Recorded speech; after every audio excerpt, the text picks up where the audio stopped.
Today, I'm going to talk about the modern meta before Modern Horizons 3 makes all of this outdated probably. Modern Horizons 3 pre-releases started Friday the 7th of June 2024, and just like the Modern Horizons sets before it, it's expected to blow the meta wide open, bringing exciting new powerful toys to play with, like the dual-faced Planeswalkers, the energy mechanic getting a whole new bunch of support, new big Eldrazi, and a new cycle of free spells. All new ways that you can get skill issued even harder. Or who knows, maybe the strongest thing to come out of Modern Horizons 3 will be nothing anyone expects. The cards I'm rooting for are Utter Insignificance, since it was so nice of Wizards to make a card about me, Temperamental Oozewag with its oh so beautiful face, and Nightmare Wombat for some Australia representation. As someone who hasn't been playing for the over 20 years of the modern format's history, I always find it really interesting to hear about past metas and decks, and there's not really a way for newer players or players who are unfamiliar with the meta at the time to experience it. So I wanted to try and capture a snapshot of what the modern landscape is like before everything changes when Modern Horizons attacks again. I'm going to give an overview of each deck and describe all of its key parts, but I won't go too deeply into sideboard choices, as that's something that's very meta dependent, but sample deck lists will be provided in the description. The way that I'm going to choose and determine the order of these decks is by cross-referencing data from MTG Goldfish, MTG Top 8, and MTG Decks, which draws results from paper tournaments as well as Magic Online, filtering by only major events where possible, within the last 60 to 90 days, which is around the time that the latest set, Outlaws of Thunder Junction, was released. Note that this list does not necessarily reflect pure win rate, but rather decks that have performed well in high-level tournaments, with a splash of influence by popularity. Now let's dive into the main course. Number 10. Azorius or Blue-White Control. Control is an archetype as old as Magic itself, and ever since Counterspell was printed in Alpha, the first core set of Magic the Gathering in 1993, people have enjoyed preventing the opponent from playing cards. While 4-color Omnath was previously the modern control deck of choice, Blue-White Control has been on the rise, utilizing a much more classic control style of play that people expect from these colors, seeking to control the board and prevent the opponent from executing their strategy. It's because of this that the deck especially rewards knowledge of the meta and how to play against the opponent's deck. We'll start off with a classic, the Counterspell package, which are cards that interact with the opponent casting spells. 4 Counterspell is a given, as it is still the most efficient unconditional counterspell available, and you can stop in its tracks almost anything the opponent wants to cast. 2 to 4 Subtlety also allows you to bounce creature and planeswalker spells back onto their library and delay their game plan, potentially for free, while also being an evasive body that can be a blocker or close out the game. A 1 of Force of Negation is also commonly an addition to round out your suite of counters and potentially be a free counter spell for non-creature spells. Next up is the Removal Suite. 4 Solitude is a powerful conditionally free exile spell that can also be a creature with lifelink to help stabilize. 2 to 3 Supreme Verdict as an uncounterable sweeper, 3 to 4 Leyline Binding, and 4 Prismatic Ending. While the deck is called Blue-White or Azorius Control, its land base is technically 5 colors, utilizing fetches and triomes exclusively to make these 2 spells as effective as possible, making Leyline only cost 1 mana, and Prismatic Ending be able to exile anything that has a converted mana cost of 5 or less. These 2 spells are especially great removal tools because they can remove any non-land permanent at all, making this deck have the ability to deal with almost anything that's thrown at it. Then, we have the Card Draw package, cards that allow this deck to outpace the opponent so that you can overwhelm them with more answers than they have threats. First up is a firm 4 copies of the One Ring. The control game plan has been made much more powerful after the release of the One Ring in the Lord of the Rings set, allowing decks to much more easily stabilize by giving them protection on turn 4 while also providing tons of card draw to outpace the opponent. It should also be noted that a single copy of Minamo, School at Water's Edge in the land base, allows you to untap Ring, resulting in even more absurd amounts of card draw. 1 to 2 copies of Lorien Revealed is played for card draw later in the game, or a way to ensure you can meet your land drops to satisfy your blue mana requirements and not fall behind your opponent. And while this last one is a bit more divided, some lists run 0 or 4 Preordain, allowing you to filter your draws and ensure you have an answer to the opponent. Finally, we have the 2 Planeswalkers with powerful abilities that dictate the pace of the game and what game actions the opponent can take. 2 to 4 Teferi Time Raveler allows you to prevent the opponent from interacting on your turn, while also allowing you to more freely act on theirs, giving you much more options to react to them accordingly. Instants and other spells becoming sorcery speed is huge as well, and can shut down a lot of strategies such as cascade effects or enemy counter spells. 3 to 4 Narset Parter of Veils. Narset is a planeswalker that allows you to use her -2 ability to effectively dig for a card to suit your needs, allowing you to more consistently enact your game plan. However, it's the static ability that people play her for. Only being allowed to draw 1 card a turn sets the opponent at a huge disadvantage, especially if you're able to find ways to draw cards yourself, allowing you to overwhelm them by having much more answers to their threats. This is especially powerful when combined with cards like Gaia Reach Sanitarium and Days Undoing, which are both one-ofs in this deck. Because Narset only allows the opponent to draw 1 card, if you use the activated ability of Sanitarium on their upkeep before their draw, it forces them to draw a card, discard 1, and then makes them unable to draw on their draw step.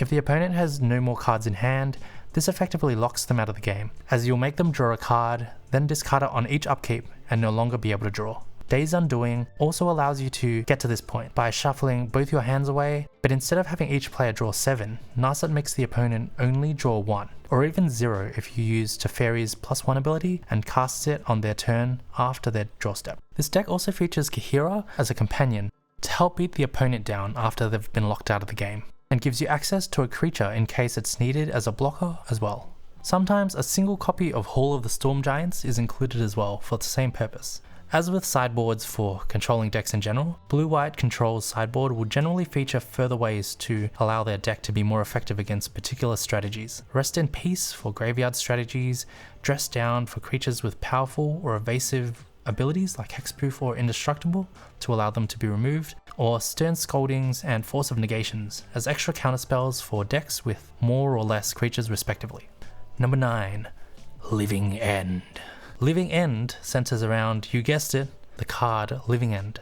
This card allows you to remove all creatures on the board, then each player brings back all the creatures from the graveyard back to the battlefield. While the suspend cost means that you can cast this from your hand for 2 generic and 2 black mana for this to happen in 3 turns, the use of cascade spells such as Shardless Agent will allow you to simply cast Living End and bypasses the suspend effect and allows you to cast it directly. In addition to the card being the only one in the deck with a mana cost lower than 3, as it technically has no mana cost. This will bring back all the big dumb beaters that you've hopefully filled your graveyard with using cycle and evoke effects, while also clearing the board beforehand. Despite the Violent Outburst ban on March the 11th to kill rhinos and take out Living End in what many felt was collateral damage, the Living End deck has a very dedicated community that has worked hard to ensure that what is dead may never die. The reason the deck was so strong with Violent Outburst was that this could be done at instant speed at the end of an opponent's turn, allowing you to wait for the right moment for them to tap out or let their defenses down, and bring back your whole graveyard at the end of their turn, while also having protection by holding up a counter such as Force of Negation. Then you would start your turn, untap, and attack them to win the game. Enter Ardent Plea. An apt description of players trying their best to keep this archetype alive, the deck had to swap out the splash for red to white, which wasn't too hard because it mostly played red for Violent Outburst and Oliphant anyway. And turns out the base play of being able to clear the board and bring back a potentially game-threatening board as early as turn 3 or 4 is something that a lot of decks just aren't equipped to deal with, even if the other player is given a turn to try and deal with it. Let's dive into the deck. First off, it plays its key Living End Cascade package with 4 Shardless Agent, 4 Ardent Plea, and 3 to 4 Living End. It also plays 3 to 4 Force of Negation to counter things that will stop your deck, such as board clears, graveyard hate, or simply enemy win conditions. The rest of the cards are creature cards that have some way of getting themselves into the graveyard for a low or almost no cost at all, with added utility around doing so or when they come back. First up is the popular Modern Horizons 2 Evoke Elementals, 4 Grief and 4 Subtlety. These powerful spells allow you to put them into the graveyard for free, while also interacting with the opponent before or after your casting of Living End. 4 Generous Ent, which can provide life gain, recover against aggressive strategies. 4 Street Wraith, which can be cycled for free essentially. 3 to 4 Architects of Will to ensure the enemy can't draw an answer to your board, 3 to 4 Waker of Waves, which provides draw utility in its cycling and the opportunity to discard another creature as well, 2 to 3 Curator of Mysteries, which can be hard cast early on and also strengthen your cycling and help you dig for a Cascade spell, 0 to 2 Fairy Macabre to help defend against opposing graveyard strategies and can be binned for free, and finally 2 to 4 Striped Riverwinder. Just a simple dumb beater with protection. Living End seems to be in an okay place in the meta for now, but common graveyard hate such as Endurance or Rest in Peace will ruin your day. I do think that graveyard hate generally lives in sideboards though, and how much people bring is often cyclical, in that it depends on how prevalent and strong graveyard strategies are at the time. Spoilers, there is another 1 to 2 decks coming up that do take advantage of the graveyard to some extent, so that may affect how prepared decks are against Living End as well. The sideboard of Living End does generally include some number of Foundation Breaker or even Force of Vigor, since a lot of graveyard hate comes in the form of artifacts or enchantments, as well as mystical disputes to counter them outright or opposing counters for your Living End. Number 8. Temur Prowess.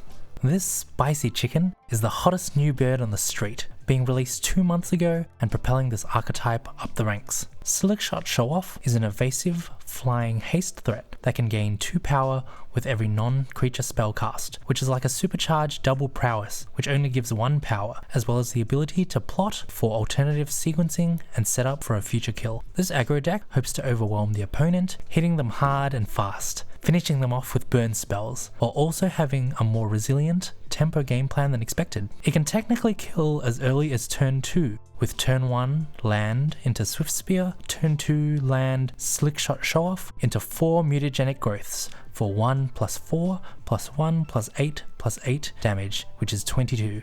Its main burst damage package includes 4 Slickshot Show-Off, the new all-star of the deck, 4 Soulscar Mage and 4 Monastery Swift Spear, cheap prowess threats, 4 Lava Dart and 4 Lightning Bolt for cheap burn spells that can trigger prowess, 2 mutagenic growth to both grow your threats and also take them out of damage based removal range, which is particularly important for Slickshot as its pseudo prowess doesn't increase its toughness. While 4 mutagenic growth can give you the dream of the turn 2 kill, this isn't particularly reliable or consistent, so many lists are cutting down on these. Also included is the Delirium package of 4 Dragon's Rage Channeler to help filter the draws with all the spells you cast to ensure you keep drawing gas, and also becomes a decent threat itself. 2 to 3 Unholy Heat to remove opposing blockers, 4 Mishra's Bauble as a free prowess trigger, as well as ensuring you can easily achieve Delirium. We also have the cheap classic Izzet draw cards to ensure you can keep triggering prowess and keep the cards flowing to put on pressure. 4 Expressive Iteration, and 4 Preordain. Finally, we have 2 Underworld Breach, so we can do it all over again. This gives you a bit of mid to late game insurance, so that you're able to cast a bunch of spells from the graveyard once we've sufficiently fielded to finish them off. There's the added benefit of being able to keep looping free spells like Mishra's Bauble or Mutagenic Growth or Prowess triggers, as long as you can keep exiling 3 cards per cast for the escape cost. We also have Gigantha as a free 3 mana, add an extra creature to your hand, since the deck satisfies the companion requirement. Because the deck relies a lot on bursty turns, cheap counter spells such as Spell Pierce are often played in the sideboard, or even sometimes in the main, as a way to ensure you can safely execute your burst prowess turns to close the game without fearing removal. It should be noted that although this deck doesn't technically need to splash green for mutagenic growth, as it can be paid for with health, this is splashed for up to 4 Pick Your Poison in the sideboard, a trend which you'll see to deal with one of the top decks further up the list. Number 7. Izzet Murktide. Murktide is the premier tempo spell slinging deck of the format, and is named after the card Murktide Regent. This card gives you a strong payoff and solid win condition to your spell slinging game plan by allowing you to play a potentially 2 mana 8/8 flyer once you've filled your graveyard enough. It aims to play more so-called fair games of Magic by applying early pressure with cheap and efficient threats, card draw, as well as disruption in the form of counterspells and removal, and then protecting a big mid to late game threat. While the release of Modern Horizons 2 with Murktide Regent propelled this deck to the top of the ranks, it has definitely fallen off over time, and sentiment always seems to be mixed about this deck. But this style of deck will always be popular, as it is very flexible, allows you to play a lot of cards, and very much rewards tight decision making and meta knowledge of when and how to most effectively disrupt the opponent. This deck likes to play 3 Murktide Regent, not 4, because it's a card that still requires setup to take advantage of, and you can't keep slamming them one after another easily, so multiples in hand are often redundant. Just like the Prowess deck, it runs the Delirium package of 4 Dragon's Rage Channeler, 4 Mishra's Bauble, and 4 Unholy Heat for cheap card draw, threats, and removal respectively. It also runs efficient red All-Stars for Ragavan Nimble Pilferer, which can kind of run away with the game on its own if left unchecked. 4 Lightning Bolt, the most efficient red damage spell that acts as removal or can burn the opponent to close games. The card draw package includes Mishra's Bauble as already mentioned, as well as a bunch of other cheap cantrips to further fill the graveyard to set up for Murktide. Some combination of 0 to 4 Preordain and 0 to 4 Consider, as well as 4 Expressive Iteration. Some lists have also been playing a Dress Down, which can draw a card and disrupt enemy strategies, or outright kill cards even, like Territorial Kavu. Finally, a selection of permission spells to protect their own threats or keep the opponent humble. 2 Subtlety, the powerful blue Evoke Elemental, which can delay the opponent or ruin combos. 4 Counterspell, a classic as well, and 1 to 2 Spell Pierce, and 1 to 2 Spell Snare as cheap counters. Some lists have also started splashing green to play cards like Questing Druid, Tarmogoyf, and Pick Your Poison as meta calls against specific decks, or when you need to be a little bit grindier or have insurance against graveyard hate. This does, however, make the mana base a bit worse. In the Murktide sideboard, you can find spells like Blood Moon and Magus of the Moon against land-dependent decks or decks with greedy mana bases, as well as a versatile suite of extra counter spells to suit the meta, like Annul or Force of Negation. Number 6. Goryo's Vengeance.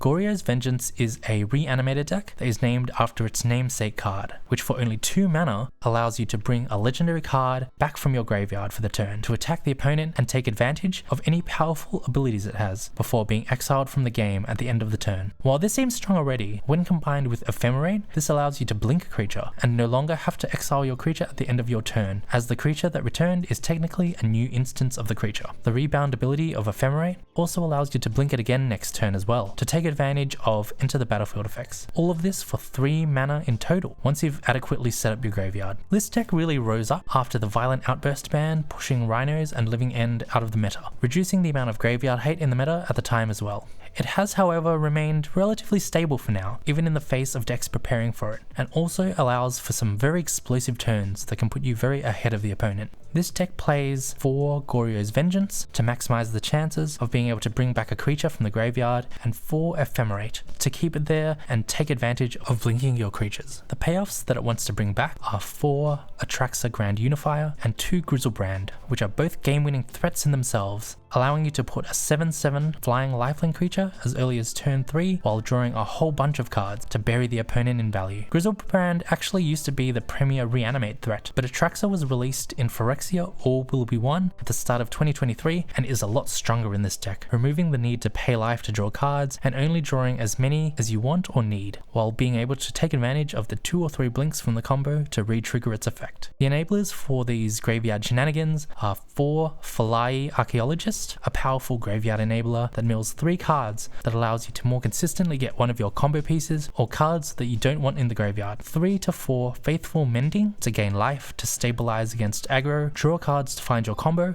and bin cards from your hand in case you draw your big creatures. Flashback then lets you do it all again. 4 Tainted Indulgence, which has a similar effect but lets you optionally not discard a card if your graveyard is already full enough. Finally, the deck also plays the following disruption: 4 Grief, and 3 to 4 Solitude. And although these cards can't be revived with Goryos because they aren't legendary, they can be evoked for free and blinked with Ephemerate as early as turn 1 to be able to remove 2 of an opponent's creatures or cards in their hand of your choice, while leaving a body on the board. Blinking Grief specifically is a very powerful turn 1 play that is the basis for, spoilers, another upcoming deck in this list. 3 to 4 Prismatic Ending, a cheap piece of interaction that can deal with Graveyard Hate, which generally comes in the form of cheap artifacts or enchantments, as well as other small permanents. 2 to 4 Thought Seizers and 0 to 2 Force of Negations are also included as further disruption to ensure they can execute their game plan by removing or countering things like Graveyard Hate, counters, or removal before they even hit the battlefield, or prevent the opponent from advancing their own game plan. The sideboard for this deck will generally feature more counters, like Force of Negation or Subtlety, for extra interaction to defend against their combo, because it can fold quite easily to Graveyard Hate if it sticks. While this deck can be quite fragile, it packs quite a bunch of disruption to offset that, and Reanimator is a popular strategy that can be very fun for the player,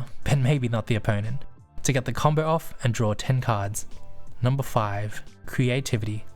Creativity is a deck that takes advantage of the power of Indomitable Creativity by sacrificing cheap artifacts and token creatures in order to put the only creature in their deck onto the battlefield, the huge 8 mana cost Archon of Cruelty. This powerful payoff makes an opponent sacrifice a creature or planeswalker and discard a card, while you get to gain life and draw a card. This happens both when it enters the battlefield and when it attacks, so it is still beneficial to you even if it gets removed, and if it isn't dealt with fast, well, it starts creating an exponential difference in resources that can be hard to come back from.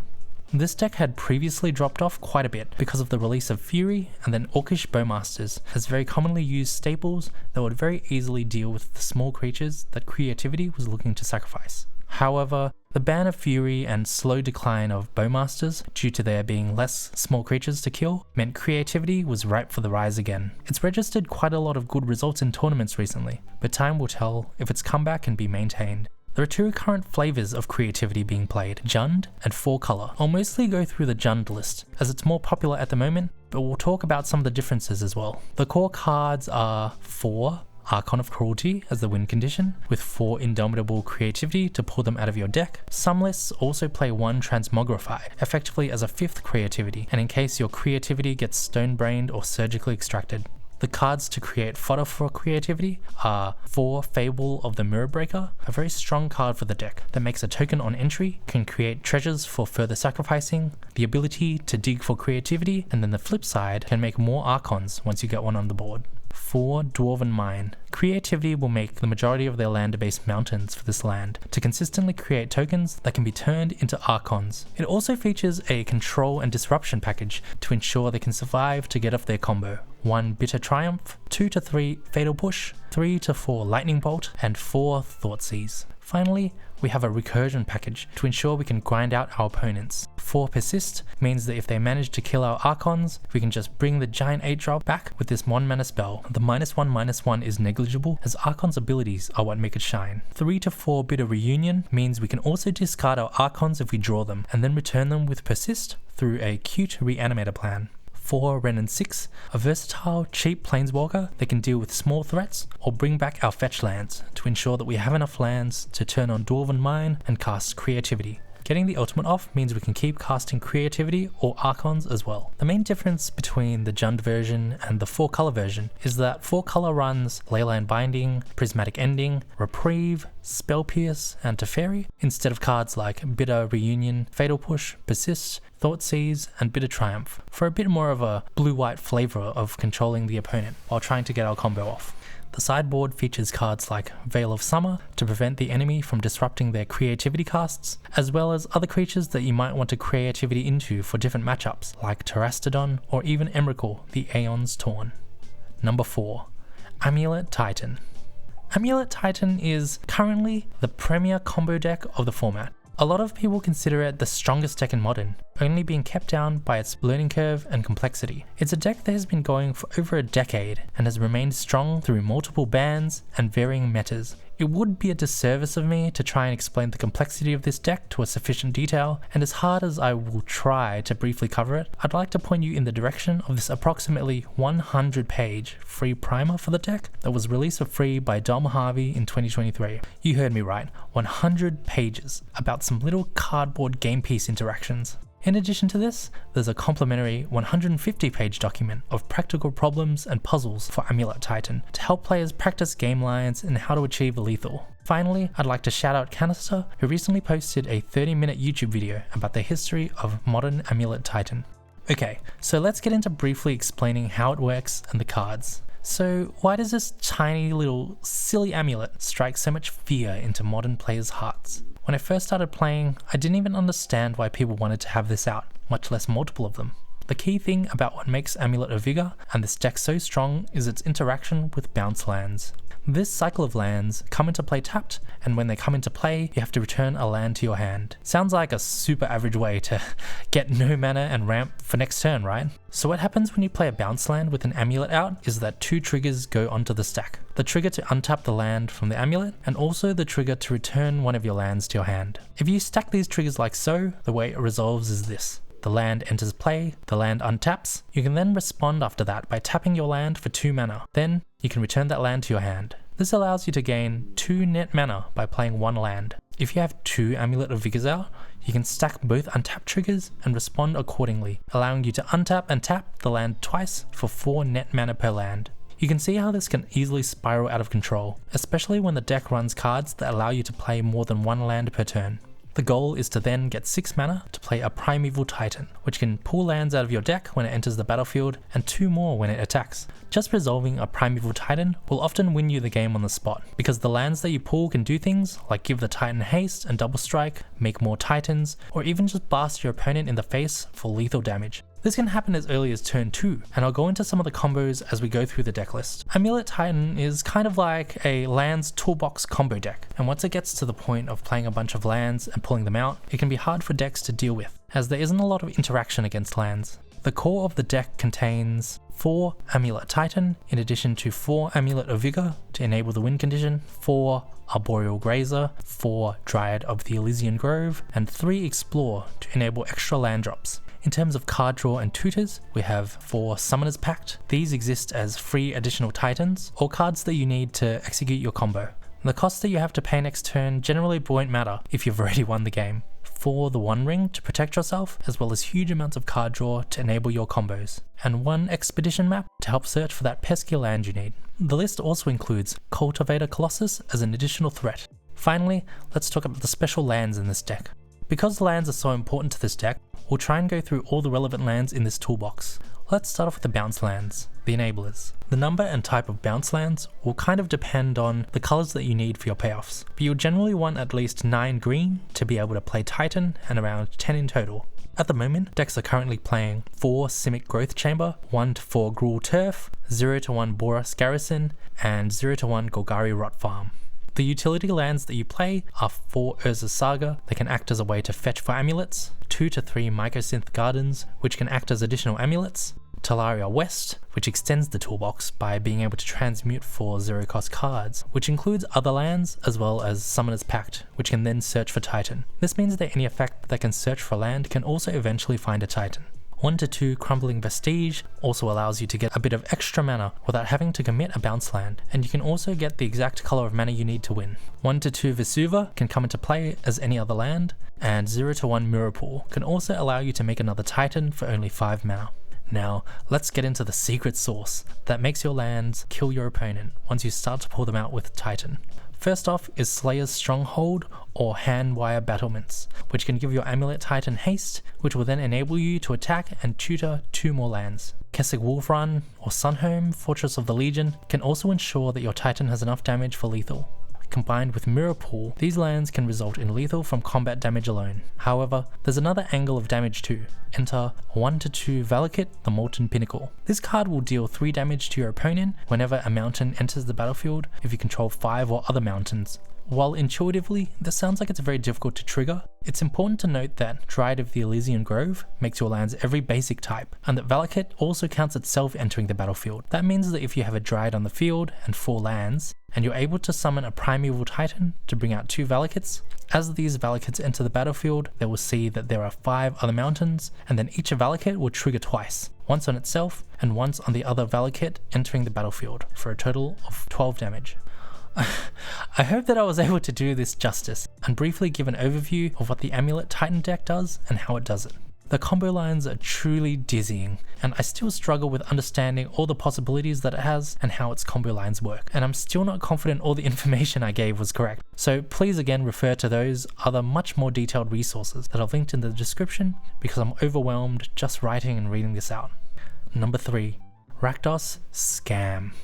While Wizards of the Coast prefers to call this deck Rakdos Evoke, Rakdos Scam is a mid-range deck affectionately called its name due to it having play patterns that many consider unfair, and leading to the opponent feeling like they got scammed. This is due to the interaction between Modern Horizons 2 Evoke Elementals and Undying effects. So on turn 1, you can evoke a Fury by pitching a red card and then casting Not Dead After All, leaving a 4/4 double striker on the battlefield that can clear the board, or you can evoke a Grief on turn 1 instead, and get a 4/4 Menace Body that lets you make your opponent discard a non-land card of your choice, and then do it again when it sacrifices itself and comes back, shredding the opponent's hand of anything they can do to stop you. And this is just on turn 1. Potentially before the opponent can even play a land. This play pattern ultimately led to Fury being banned, because this warped the meta around Scam and meant that creature decks were much weaker when this deck could clear your board and leave a 4/4 double striker for free. In addition, Scam was consistently at the top of the meta and commanded a very large percentage of decks.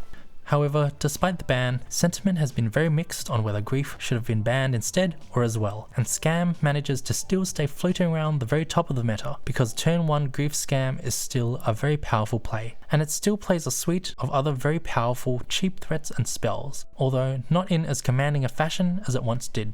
Let's start off by looking at their main Scam package. For Grief, for Not Dead After All, to enable the turn 1 Grief Scam play and greatly disrupt the opponent. Some lists also play a copy of Undying Evil as a 5th way to bring Grief back after evoking it. For Thoughtseize, to continue to ensure the opponent has no playable cards. Some lists also play a Croxer as a further way to make opponents discard that also allows you to bring in a big body later down the line. To round out some of the scamming that we're going to be doing, we also have 4 Ragavan Nimble Pilferer, a Modern Horizons 2 All-Star that can very easily win the game if left unchecked by ramping you every turn and allowing you to cast the opponent's cards. 4 Dorothy Voidwalker as another cheap threat that essentially has unblockable since not many creatures have Shadow, and can also turn off graveyard strategies by exiling cards that go to the graveyard and allow you to cast them yourself for free. This especially has a lot of synergy with your targeted discard effects, allowing you to take cards that you want from an opponent's hand and cast them whenever you like. This was perhaps most famously demonstrated at Pro Tour Lord of the Rings, when Jake Beardsley held onto his Thoughtseize on turn 1 until after he played a Dorothy Voidwalker, and managed to take Christian Calcano's Ulamog, which he would then be able to play for free, all on turn 3. Finally, we have a single Blood Moon to keep greedy land bases in check and turn off the opponent's non-basic lands. The remaining cards are all Rakdos mid-range All-Stars, which include 4 Orcish Bowmasters, a card that can heavily punish card draw and pick off smaller creatures, 2 Sheoldred the Apocalypse, multi-format Queen, 4 Fable of the Mirrorbreaker as an excellent grinding card that can also potentially coffee Griefs on its flip side to keep taking cards from the opponent, and then a suite of cheap interaction cards to make sure that even if the opponent can get things onto the board, they don't last very long. 2 to 3 Fatal Push, 2 to 3 Lightning Bolt, 1 to 2 Molten Collapse, 1 to 2 Terminate, and 1 Angrath's Rampage. The distribution of this removal package can generally be a meta call as well, depending on what decks you expect to face. The sideboard will generally consist of further ways to double down on disrupting the opponent's win condition, packing Blood Moon effects, graveyard hate, board clears, or even just ways to deal with specific cards like Pithing Needle or Surgical Extraction. Number 2. Domain Zoo. Domain Zoo was a deck that only saw fringe play up until the release of Murders of Karlov Manor. This set released Leyline of the Guildpact, a card that makes all your lands all basic land types, that when paired with Sign of Draco, allowed you to play a 4/4 flyer with Hexproof, Vigilance, Lifelink, First Strike, and Trample as early as turn 2 if you had the Leyline in your opening hand. For a lot of unprepared decks, this can basically result in an instant loss. This is the reason that decks have started packing their sideboards or even main boards with cards like Pick Your Poison, Angrath's Rampage, or Sheoldred's Edict to be able to interact with turn 1 Leyline into Scion. In addition to this, Leyline allows you to turn on maximum domain on turn 1, or even turn 2 without it by leveraging fetches to get the land types they need. The domain mechanic relies on increasing power depending on the amount of basic land types that exist among your lands: Plains, Island, Swamp, Mountain, and Forest, maxing out at 5, meaning that Leyline Binding, a very powerful and versatile removal option, can be cast for as little as 1 mana. The combination of these 3 cards, Leyline of the Guildpact, Sign of Draco, and Leyline Binding, was so strong that people actually started testing this domain package in every single modern deck that could even remotely support it, and was an easy slot into Rhinos, which was at the top of the meta at the time, and potentially contributed to its targeted ban, since it made the deck even stronger. After the dust had settled, the domain package seems to have found its home in the Domain Zoo deck. a deck which was already aiming to take advantage of the Domain mechanic to play an aggro game plan that had cheap threats that would become very strong with Domain. Let's break down the entire Domain package. The best card to represent this deck is the inclusion of 4 Territorial Kavu. This 2-mana creature can be a 5/5 with maxed out Domain, a very powerful and cheap threat with an upside when it attacks. 3/4 Wild Nacatl, which is often a 1-mana 3/3, and 3/4 Nishoba Brawler, which is often a 2-mana 5/3 with trample. 4 Leyline of the Guildpact to easily enable this Domain strategy from turn 1, and 4 Sign of Draco as another payoff that can come down as early as turn 2 and make all of your other creatures stronger, even more so with Leyline of the Guildpact. 4 Leyline Binding, one of the most powerful removal spells that can exile any non-land permanent threats at instant speed for as low as 1 mana, and 4 Tribal Flame, which can be a 5 damage burn spell for 2 mana to close games quickly in conjunction with their aggressive creatures. And finally, 3/4 Stubborn Denial. This deck even plays counter spells, and this only costs 1 with a big creature, which this deck is full of. You can see that Domain makes this deck have very high individual card quality, especially now that it is more consistent to achieve Domain early on. To round out this Domain package, the deck also plays 4 Ragavan as one of the premier aggressive threats in Modern, as well as 4 Lightning Bolt to help finish off the opponent quickly. This deck also plays Jegantha as a companion, as an extra creature if needed. The sideboard doesn't feature anything too special to further advance their strategy, as they have a very strong core package already, but includes ways to disrupt or delay the opponent's strategies so that they can kill their opponents first. This includes cards like Pick Your Poison, Flutterstorm, or Rest in Peace, and is very meta dependent. Number 1. Golgari, or Black-Green Yawgmoth, the Yogg Daddy himself. Yawgmoth is first and foremost a mid-range deck, but with combo lines and finishes that can be hard to understand for those unfamiliar due to unintuitive interactions between its individual pieces. The centerpiece for this deck is our Lord and Savior, Yawgmoth, Thran Physician. The key part of this card here is that once he hits the battlefield, you can pay life to sacrifice another creature, put a -1/-1 counter on a target creature, and draw a card, all at instant speed. This is especially powerful with Undying creatures and the way that -1/-1 counters interact with +1/+1 counters, in that these counters cancel each other out according to rule 122.3. This means that with Yawgmoth and 2 Undying creatures, if you can make only one of them have a +1/+1 counter on it, you can sacrifice the other to cancel that counter out, then sacrifice that one to do the same to the other once it comes back with a +1/+1 counter, and then keep looping it to be able to draw as many cards as you have life to pay for Yawgmoth's ability. Throw in a card like Blood Artist or Zulaport Cutthroat, and you have an infinite loop that draws you as many cards as you want and drains your opponent until they die if they can't interact with it. One of the reasons for Yogg's ascension to the top is because it was previously being held back by bad matchups with Rhinos and Scam, which were both the reigning champions. It was generally hard for Yogg to deal with a bunch of trampling 4/4s, and Fury would be able to clear Yogg's board quite easily. However, the bans to Violent Outbursts as well as Fury earlier on has reduced Scam's power and almost entirely pushed Rhinos out of the meta, leaving Yogg to take its place as the rightful king. If you can't tell by this point, I'm a big fan of this deck, although I'm terrible at playing it, but I'll try my best to explain it to you. Again, I'd like to shout out some more creators who are much more experienced at this deck than me. Reed Alexander has written a primer similar to the Amulet one that I mentioned, and I really like content from Control for Days and Meet MTG for Yogg as well. So Yogg plays 4 Yawgmoth Thran Physician as the centerpiece card to enable all of its combos. This card acts as card draw and removal as long as you have fodder to sacrifice for it, and the Proliferate ability can have some niche applications as well, such as increasing Planeswalker loyalty abilities or +1/+1 or -1/-1 counters. It also plays 4 Court of Calling, with sometimes a single Eldritch Evolution as a 5th copy of this effect, and is one of the reasons why this deck is described as a Creature's Toolbox deck as well. This card, in conjunction with Yawgmoth, allows you to draw into or search your deck at instant speed all the answers that you need for your opponent, meaning you can play a lot of single copies of creatures. To help ramp into this strategy, the deck plays a lot of mana dorks as well, namely 4 Delighted Halfling, which also helps Yogg not get countered, 4 Wall of Roots, which can be a blocker, as well as a mana dork, and can actually generate 2 mana when convoking for Court of Calling, because it itself doesn't need to be tapped first to generate mana.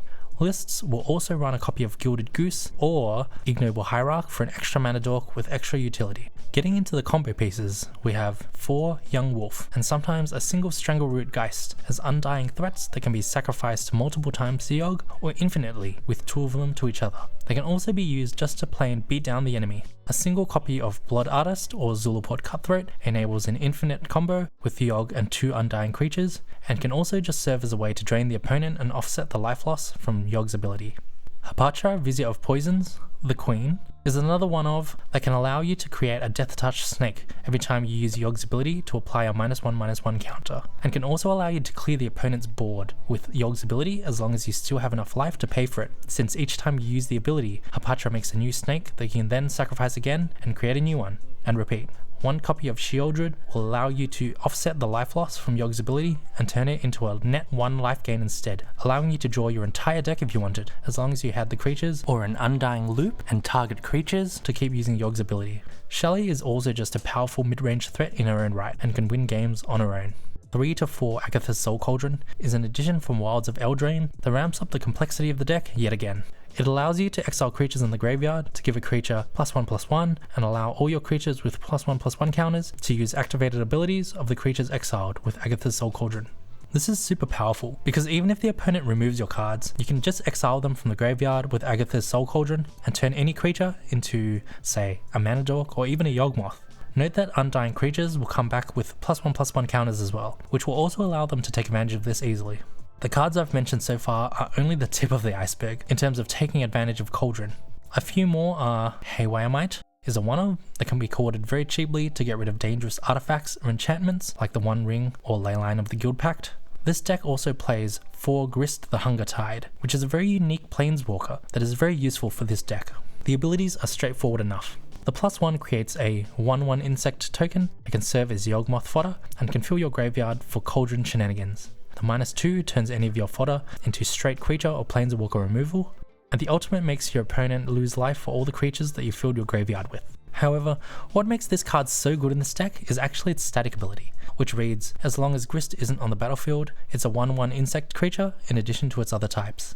This innocent sounding text makes it so that Grist can be corded onto the battlefield at any time, and also means that Agatha's Soul Cauldron can grant creatures Grist's planeswalker abilities, because they count as activated abilities. This means that if you put Grist under a Cauldron and have a bunch of creatures with +1/+1 counters on them, they can all start creating insect tokens each turn and getting loyalty counters, and even eventually individually use Grist's -7 ability if they accumulate enough loyalty counters. Aside from all these synergistic combo pieces that the deck plays, it also includes a playset of 4 Orcish Bowmasters, a powerful mid-range threat that can punish draws and can create orcs to sacrifice to Yawgmoth. It should be noted that each Bowmaster trigger is individual for each card draw, and that you can use Yawgmoth's ability to sacrifice the Orc Army token each time it's created for each of the opponent's card draw triggers. Despite its power and notoriety in the modern meta, Bowmasters has definitely fallen off in effectiveness, as the meta has somewhat warped around it, with less decks playing cards that are as vulnerable to it, such as 1 toughness creatures. This has resulted in some of the lists dropping 1 Bowmaster, when it was previously always a guaranteed 4 of. While the above are generally considered the more core cards of the deck, the toolbox nature of the deck means that it features a lot of other flex options, either in the main deck or sideboard, depending on player preference as well as meta call. You'll often see a 1 of Endurance either in the main board or 0 to 3 in the sideboard to combat graveyard and mill strategies and prevent yourself from decking out from all the cards you're drawing. A single Scavenging Ooze serves a similar purpose, allowing you to reactively interact with the opponent's graveyard and grow your own creatures when fed to Cauldron. A single Fulminator Mage is a powerful option to punish non-basic lands and potentially blow up an entire land base of the opponent if they're lacking in basics, and you can get a Fulminator Mage under a Cauldron. A Walking Ballista is an alternate win condition under a Cauldron, as it can unlock some more combo lines with Undying creatures such as Young Wolf, such as removing a +1/+1 counter from itself to shoot itself a 1, which will then bring it back with a +1/+1 counter, and can then be repeated for infinite deaths in combination with a Zulaport Cutthroat or Blood Artist to win. While the deck is a little vulnerable to graveyard hate, which can affect combo potential with Undying creatures or Cauldron, its plan B of beating the opponent down with Undying creatures, Bowmasters, Grist and Sheoldred, as well as the card draw from Yawgmoth, and flexibility with Court of Calling are what make Yawgmoth one of the top decks. Time will tell if Modern Horizons 3 pushes this deck into higher territory, or if other decks can overpower it.